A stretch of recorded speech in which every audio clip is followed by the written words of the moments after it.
YS Jagan TV news కి స్వాగతం। ఈ రోజు వార్తా విశేషాలు। రిటైర్డ్ ఎంఆర్ఓ వరదయ్య మాట్లాడుతూ రూరల్ సర్వే నెంబర్ 452-478 లో 10 సెంట్ల స్థలం 2007 సంవత్సరంలో వరప్రసాద్ డబ్బులు తీసుకొని నాకు అగ్రిమెంట్ రాసిచ్చారు। వరప్రసాద్ ని ఎన్నిసార్లు అడిగినా మాకు రిజిస్ట్రేషన్ చేయించలేదు। 2012 సంవత్సరంలో మేము కోర్టుకు వేయడం జరిగింది। తర్వాత 2014 సంవత్సరంలో మాకు రిజిస్ట్రేషన్ చేయించాలని వరప్రసాద్ కి కోర్టు చెప్పగా కానీ అతను మాకు రిజిస్ట్రేషన్ చేయించలేదు। 2022 సంవత్సరంలో కోర్టు మాకు రిజిస్ట్రేషన్ చేయించింది। ఈ స్థలం మీదే అని కోర్టు దండోరా వేయించి చెప్పింది। అప్పటి నుండి ఈ స్థలం మా అధీనంలో ఉంది। మాకు తెలియకుండా మురళి అనే వ్యక్తి మా స్థలంకు కంచె వేయించాడు। మా స్థలం మాకు చెందేలా న్యాయం చేయవలసిందిగా కోరుతున్నామని అన్నారు।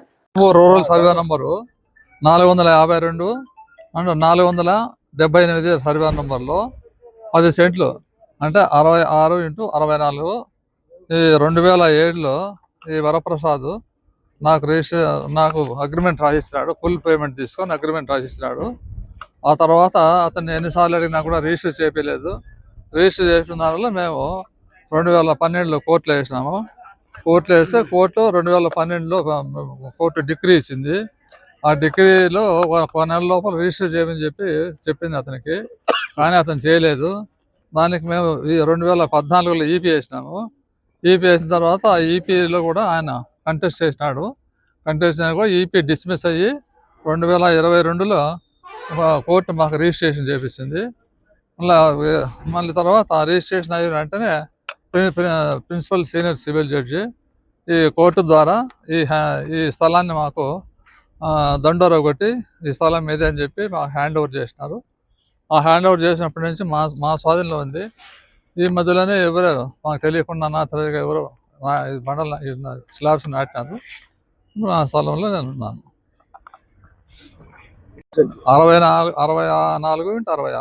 64x66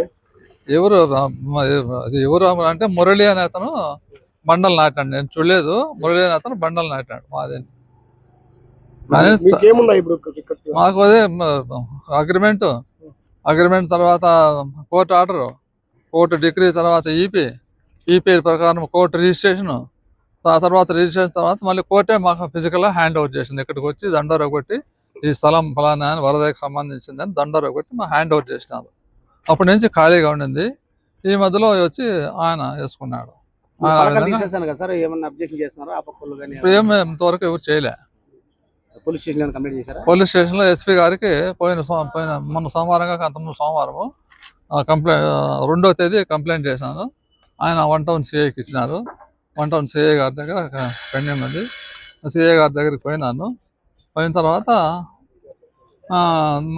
ఇది పరిస్థితి, నేనే తీసేస్తాను। నా స్థలం కదా, నేనే తీసేస్తాను।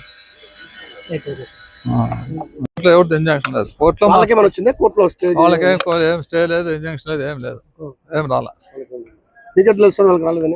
మనకు నోటీస్ వస్తుంది కదా, మనకు నోటీస్ వస్తుంది। వాళ్ళు కోర్టుకి వేసినారు, నోటీస్ వచ్చింది మనకు। తర్వాత దానికి ఇంజక్షన్ ఏం లేదు, కోర్టులో పెండింగ్ ఉంటుంది మనకు। వరప్రసాద్ వర్సెస్ మా కోర్టులో జరగలేదు। కోర్టులో అంతా అయిపోయింది, ఏం లేదు। వరప్రసాద్ ఓడిపోయినాడు, మా కోర్టు రిజిస్ట్రేషన్ చేసింది, మా స్వాధీనంలో స్థలం ఉండదు। ఈ మధ్యలో మురళి అతను చేసుకున్నాడు।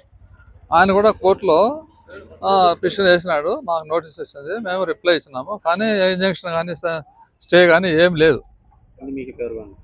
మళ్ళీ మా పేపర్లన్నీ మాకే పవర్ ఉంది। స్థలం కూడా ఖాళీగా ఉండింది। ఈ మధ్యలో మాకు తెలియకుండా రాత్రులు నాటుకున్నారు। అందువల్ల నా స్థలంలో నేను తీసేపించుకుంటున్నాను।